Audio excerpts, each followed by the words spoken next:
Magandang umaga. Happy Wednesday everyone. Guys, almusal po tayo. Putsinta. Sabi ko dun siya naglalako. Kuya, pwede bang purong ganyan? Kasi, guys, kung alam nyo lang, hindi ako mahilig sa puto. Hindi ko alam. Hindi ako mahilig talaga. Ito lang.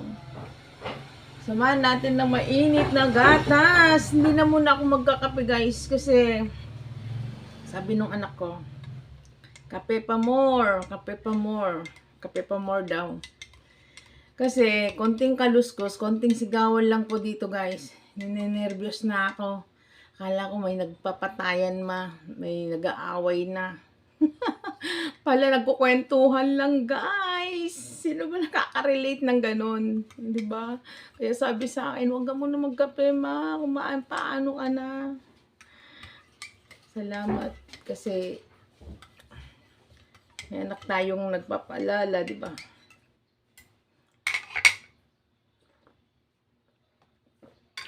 Kagigising ko lang, guys. 4 gising na ako, kaso wala naman akong gagawin, guys, kasi malinis na yung bahay, tapos nakapaglaban na ako. Ginawa ko, natulog uli ako, guys. Kaya yan, kagigising ko lang. Anong oras na? 8 na.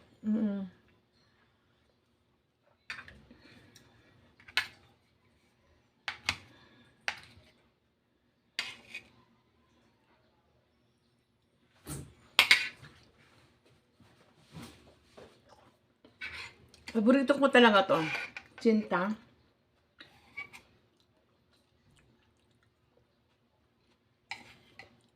Sa probinsya po, ano to? Dibilog. Triangle. Mahaba. Malaki. Ganun po sa probinsya. May bilog din po, pero gusto ko yung malaki.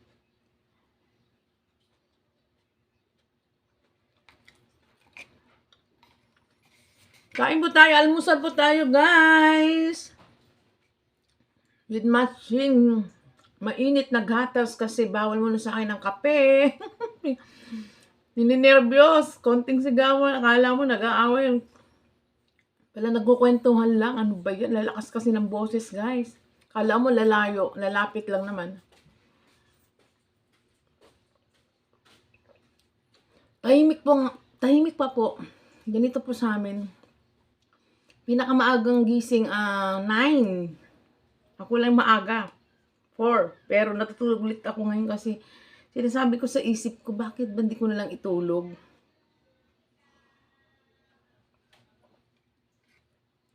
Araw-araw linis. Araw-araw.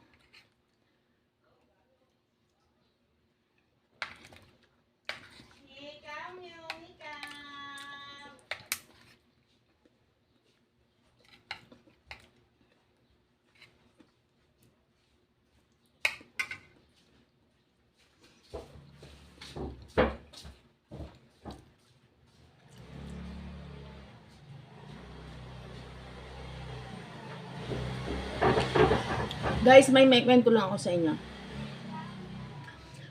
Kagabi, nagulat ako. Yung Facebook ko nawala. Kinabahan ako, guys. Kala ko na-hack. Pala, halos lahat. Kasi nagtanong ako sa mga kaibigan ko, sa mga kapitbahay ko. Ganun din sila, guys. Masyado akong kinabahan. Kasi syempre, 'di ba? Sabi ko, wala na yung account. Bumalik naman siya, kusa, guys. Sino po nakaranas kagabi ng ganun? Gabi na po. Siguro 11, past 11 or ewan, basta ganun. Kasi antok na ako noon eh. Hindi ko na tinitingnan yung oras. Basta alam ko na pag 11 or 12 na halos wala ka na marinig na tao dito sa amin. Ano na, tahimik.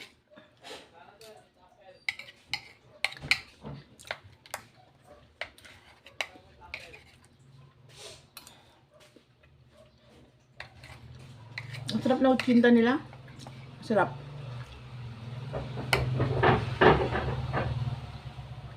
kunat.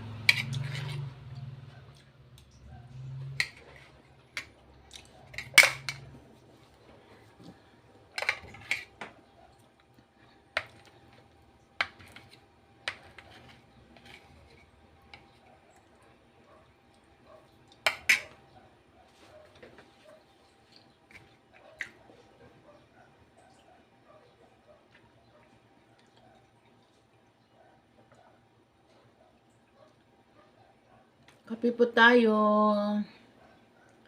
Ngayon, ang iniisip ko kung anong lulutuin ko. Ang ating araw-araw na ginagawa, Panginoon ko.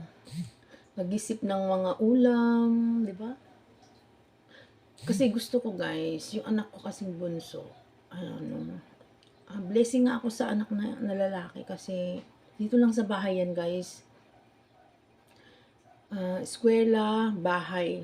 Ang sabi niya sa akin kagabi, "Ma, malapit na pala ako magkolehiyo."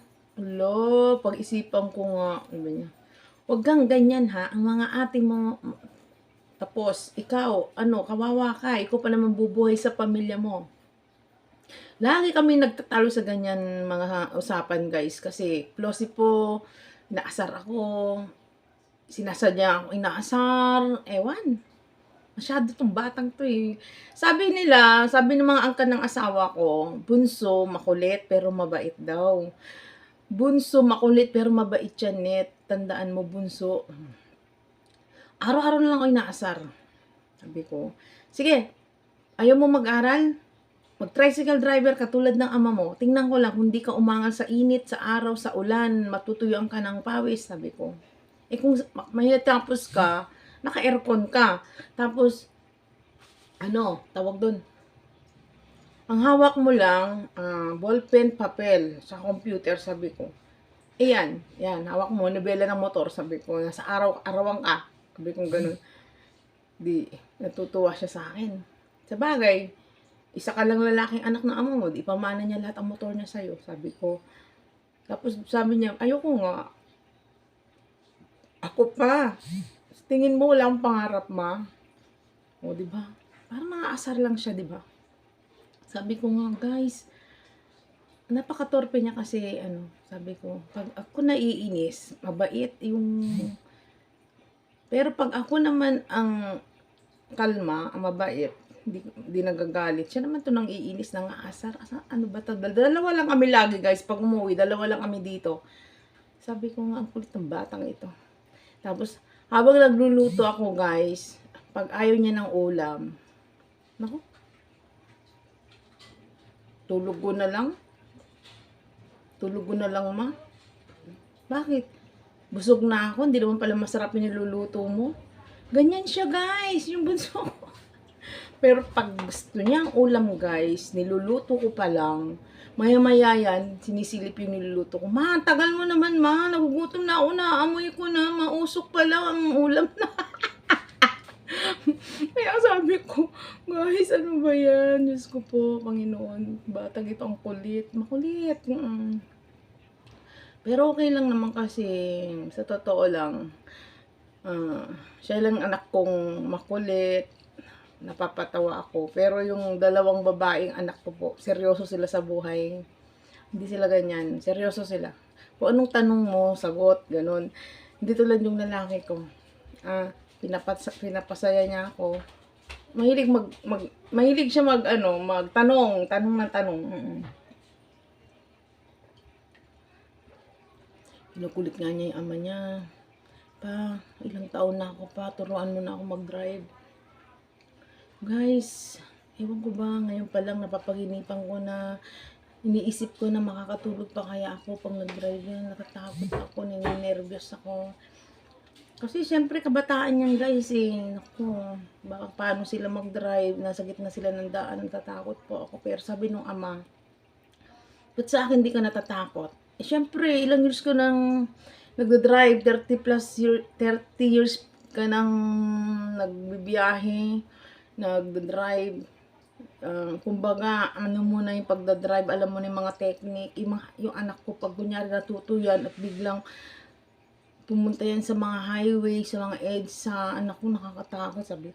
Huwag mong isipin yun, isipin mo yung anak mo, kaya niya yan. Ang sabi pa niya sa akin guys, ang unang ibabakry niya, ako. Wow, Eddie, wow, sabi ko. Ayoko nga, sabi ko. Tingnan mo to, anak niya, walang tiwala. Ginaganon niya ako. Sabi nga naman, sabi ni papa niya. Oo nga naman, anak mo, wala kang tiwala. Ano ka ba naman? Dapat nga suportahan mo sabi ni papa niya. Di bali na, mag-jeep na lang ako, maglakad na lang ako. Kaysa, ayoko nga, ano yun, magpa-practice pa lang, nakangkas na ako. Di bali na, uy, sabi ko. Di wow, bahala ka ma, wala kang tiwala sa anak mo, baka magsisi ka. Sabi niya gano'n sa akin. Ay hindi, pag umalis tayo, kay papa pa rin ako angkas kasi basta dapat ano ka sa mga inaangkasan mo, dapat tiwala ka, panatag ka, hindi yung nininervyos ka, baka mamaya nanigas ka na dun sa sobrang takot, di ba guys? May ganun. Sa sobrang takot mo, naku, baka atake ka pa dun. Alam mo, may tiwala naman ako sa kanya kasi anak ko alam papatayin niya ako. Kaya lang, iniisip ko kasi, bago lang siya natuto, di ba? Hindi tulad ng asawa ko. Ano na siya, sanay na siya, di ba? Kaya guys, hirap pala. Alam mo, bless sa amin yan kasi yan talaga hinihiling ng asawa ko sa akin. Yung anak na lalaki. Kasi ang usapan namin, wala pa kaming anak, bagong kasal pa lang kami.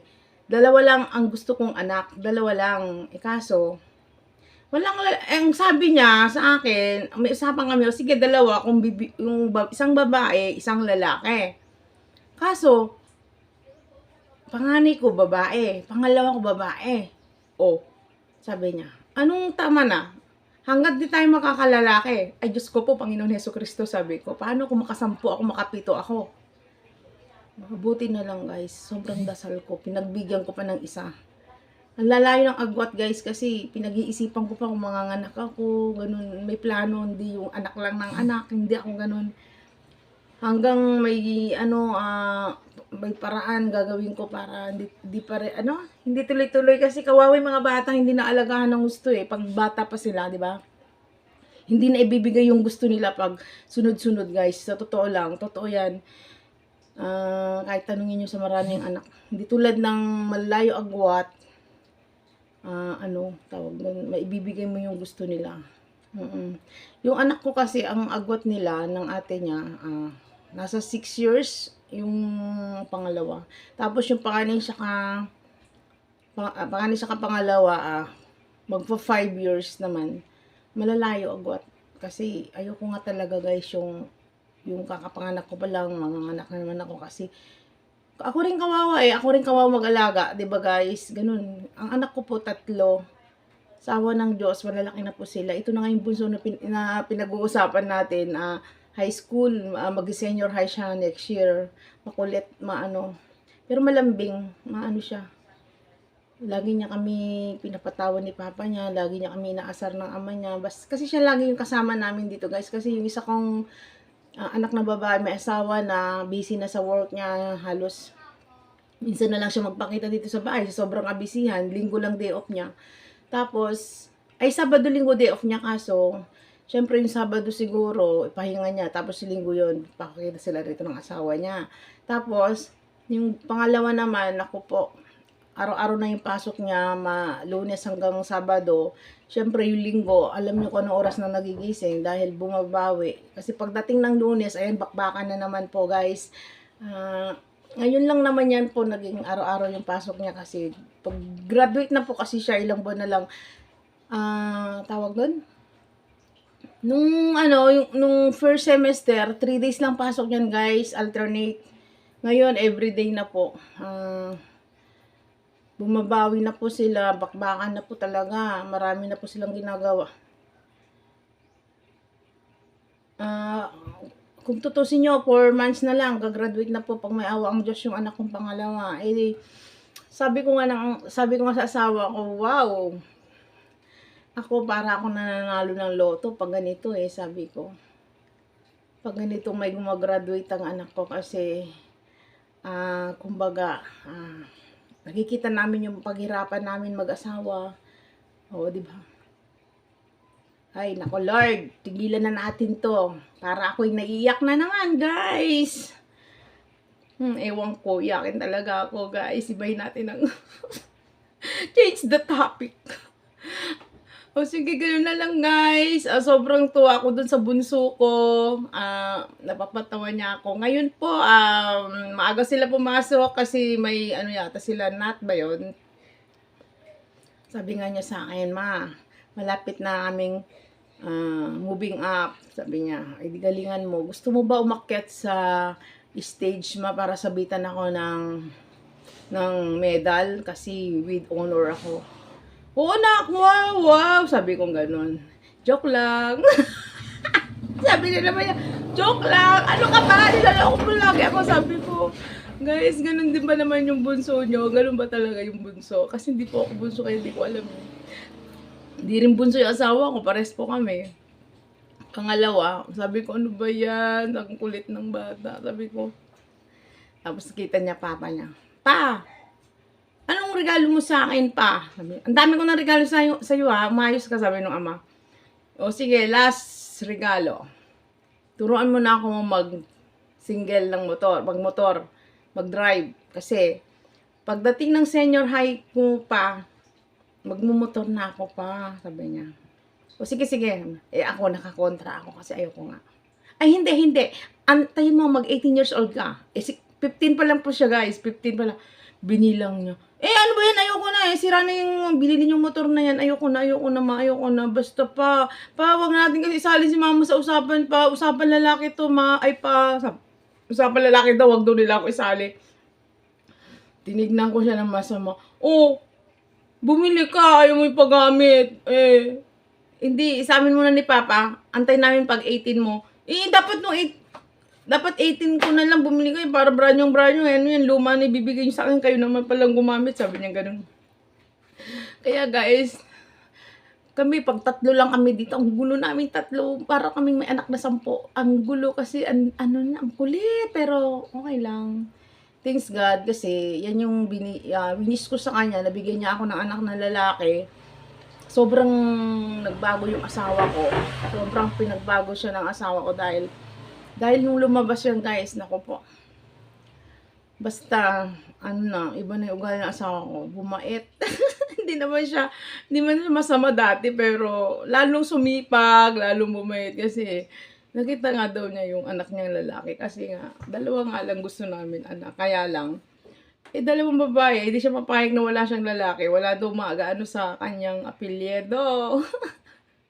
Okay. Guys, napahaba ng ating usapan. Okay.